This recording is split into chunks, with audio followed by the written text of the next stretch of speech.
For all mankind. Yes. Yeah. What does that phrase mean to you, Dean? I think, in all honesty, I was watching a TV show which is called For All Mankind. It's like a counterfactual if the Ruskies had landed on the moon first. But that just brought me into this mode of thinking about Apollo era moon travel. And then I think I was listening also to that time, the Apollo landing, where it's just like the audio recording of everything going wrong, essentially, in Apollo 11 landing. There's a fascinating podcast on that. So I think when started to put this album together, I guess it felt like space travel. Felt like otherworldly, futuristic, space lounge music, world exploring type thing. So that's what For All Mankind means to me. It's about, like, it evokes that time in the 70s, I guess, before I went to shit. Oh, I guess it was pretty shit back then. I don't know. Has it got any better? You only remember the good bits. Yeah, that's true. Yeah. I recall I probably was only way too happy to go along with the space concept because this is not related, but say Pink Floyd Echoes, the original version of Echoes, the lyrics were about astronomy and planets meeting face to face, and it was literally space rock. And at some point, Roger decided, oh, that's a bit twee. Let's change the meaning. But no, space rock is good. Space rock is cool, and infinite. It's like big, really big. It's encompassing. Space is kind of lonely, so there's like a lot in it as well. And then out there somewhere, like, there's absolute magnificent stuff that nobody is looking at. That sort of very bombastic, ridiculously over the top, awe-inspiring spectacle of what space can be. And I think there are moments like that in the music that put together. Well, the tragic thing is none of us are ever going to see that in real life. Well, not with that attitude, Ben. I know. Tim, you, Tim? I was playing one of these pieces of ours, like For All Mankind, to a friend, and they're like, wow, this music sounds like stars. That's what they had said. And then before they even knew about the space thing. And it totally does, like, melodically. So in the sense that, I feel that Roger Dean's paintings of the Yes album covers sound like the music. Like, it looks like what the music would sound like to me. So I feel it takes you on that journey to other planets. Yeah. And you got to use the Moog. Yes, I did.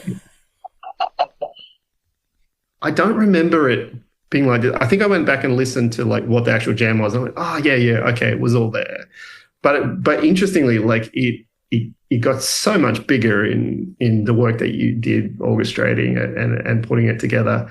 It's like not quite recognizable in some ways. I'm curious as to, like, how that process works for you, Ben. Like, did you back then have that in mind? Or was that just a journey for you to get there? No, it's a bit of column A and column B, but I was very conscious of making this different from a Ben Craven album, right? And one of the ways that I went about that, there is no orchestra on For All Mankind. There is no orchestra in any Ambient Den track.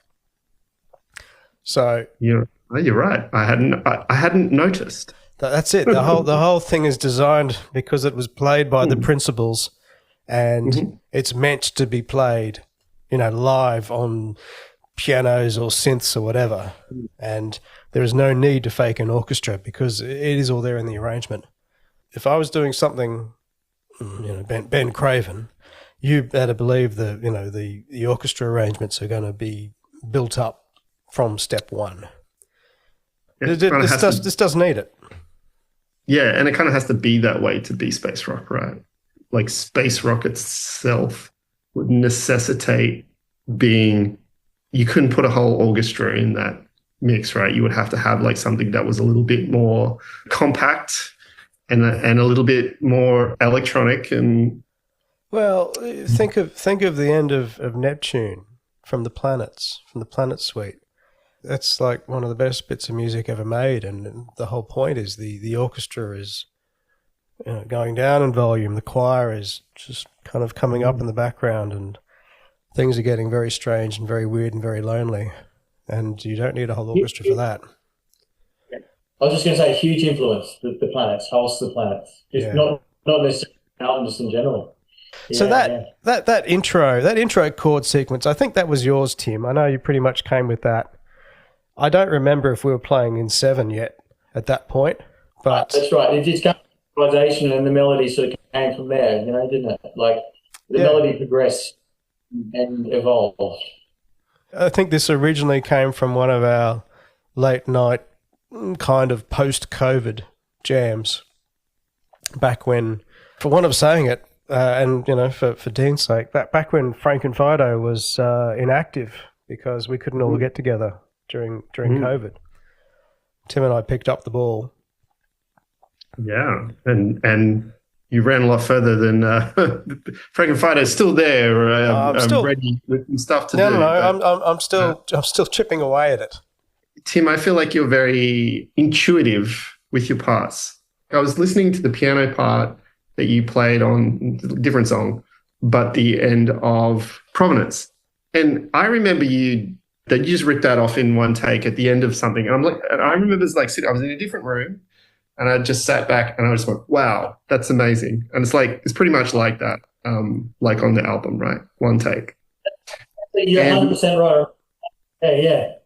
These sort of things come to you like kind of pretty quickly. Do you just hear Does it just come out of your fingers? I don't hear it in my head as such. Like it's more that I was just feeling my way through. I sort of knew a little bit about, we'd already written the foundation of the song, knew the progression, and then pretty much, like you said, that day was awesome. Like we sat down and just played it, feeling my way through, and then that little bit at the end was just a little bit of extra improv. So it was cool that being on the that day. Yeah, cool. Yeah, cool. So I remember we one day the three of us did jam through For All Mankind, and then we ended up coming up with a different piece, which at the time I think I called it For All Mankind Part 1 because I felt like this would be a really good intro to For All Mankind. Yes. Do you remember that? And I think somewhat inspired by Tim was going to see Icehouse that evening. Yeah. But, we came up with this whole other section, which for time reasons, I did have to chop off the album because I still wanted the possibility of this album to come out in vinyl. So, it had to be a certain length and had to be able to cut the thing in half and so on. The reissue in 30 years' time. Ambient Den 2. It's one. Ambient Den 2. It's the top of the pile, ready for the next one. Yeah, yeah. I just won't call it For All Mankind Part 1 because that would be silly. I'd love to talk through the different parts of the song because I think it's very interesting structurally. Like if I've seen 7, then it has this halftime bit that I think where the synth's playing, which has this very interesting drum pattern that I think is kind of genius. Like I didn't come up with it, you came up with it.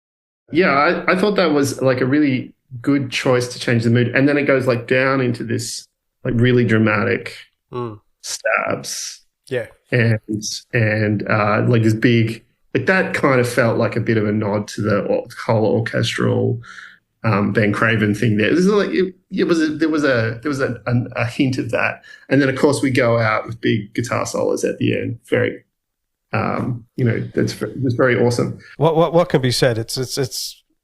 I love doing songs in 7 or getting the opportunity to play a guitar solo over that chord sequence at the end was just a pleasure. You don't hear it in the single version, but I didn't spare anyone in the album version. Actually, no, I did. I actually had to cut out a couple of bars because Tim and I were on our way to a gig in Gladstone of all places at the end of last year, and I think that was we had a big listen of the album's work in progress at that point, and I think at the time, For All Mankind, it's a bit too long, which wow. I know for me to admit that So I did trim a bit of the soloing on that one. It'd be interesting to like talk about the lyrics a little bit and how that together as well. Well, I mean, lyrically, there's two verses. There's two parts to it. And one's kind of straight, and the other one's a little more tongue in cheek. That's a very us thing, right? We're trying to be serious musicians, but then somewhere in there there's gonna be a bit of a piss take of something. Well, there has to be. The album's a bit like that too. Yeah, I mean, that first verse was definitely, we definitely took your concept on board about. I have like a very visual picture of that first verse. It's like a sunny day, early in the morning, driving out to Cape Canaveral, seeing the big Saturn Fives. It was very interesting that music really spoke to that imagery of getting ready to go somewhere. So I think it was kind of interesting that when you took that like other twist of it, I went, yeah, that's pretty funny. Like, I mean, that first verse and probably the chorus, a lot of that. I read through all of the Kennedy speeches at the time and the kind of NASA speeches and took the bits out that I liked that I thought that would work lyrically as well. But you can't have a concept about big rockets and seeding other planets and exactly without at least having a bit of a nod to it. So I'm not saying that anyone does, but if you do read the second verse, then every line is a double entendre. Yeah. But it is delivered straight. So maybe it's not a double entendre. Maybe it's not. Maybe it's completely innocent. Absolutely. Yeah. Well, I was going to say, that sounds very Zappa in the sense that very serious musician, but he like doing a piss take of things as well. Well, I mean, musically we do that as well, right? But certainly there's a few occasional things that go over the top, and probably that middle section for Mankind is definitely a nod to going more over the top than necessary. But yet it somehow is necessary for that song to be successful. Well, it works. It fits the concept. Yeah, perfect. If we may say so ourselves.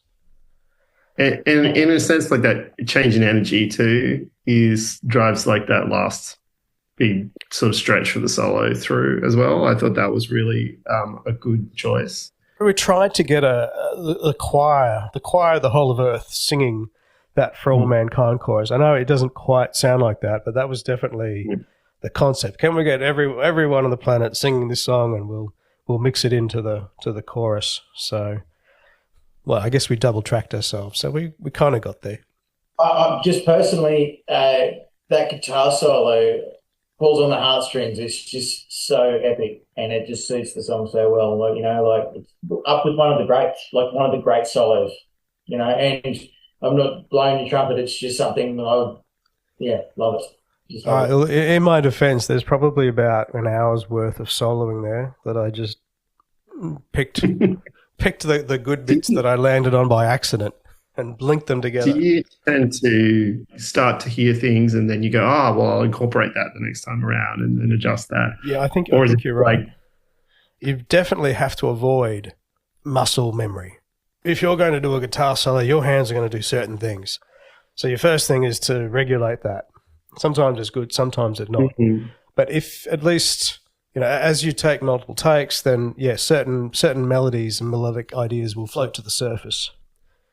I wonder if I often will find that I like hear like overtones. Like there's something that's like not like suggested by the harmonics, but it's not really there. That like gives me a little bit of guide.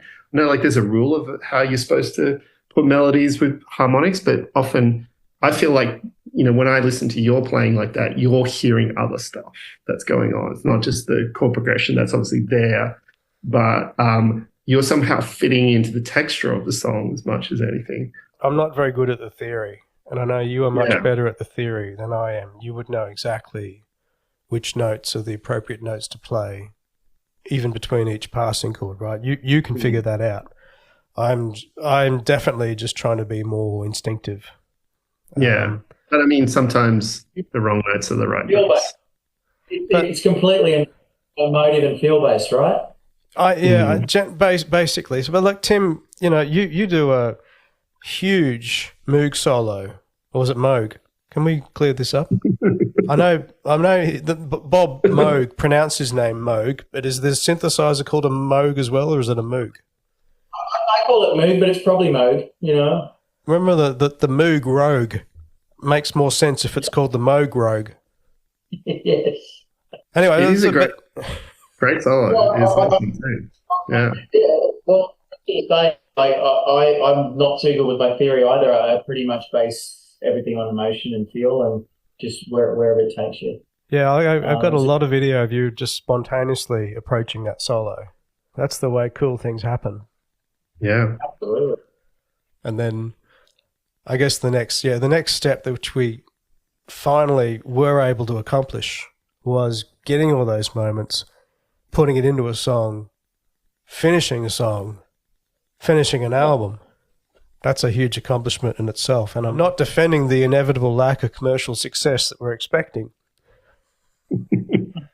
But it's a huge accomplishment just to get this thing out.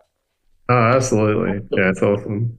It's awesome to have it being out there in the world for people to listen to. For all it's coming mankind. out the same time too, like Nigel Tufnell and all those guys. 40 years on,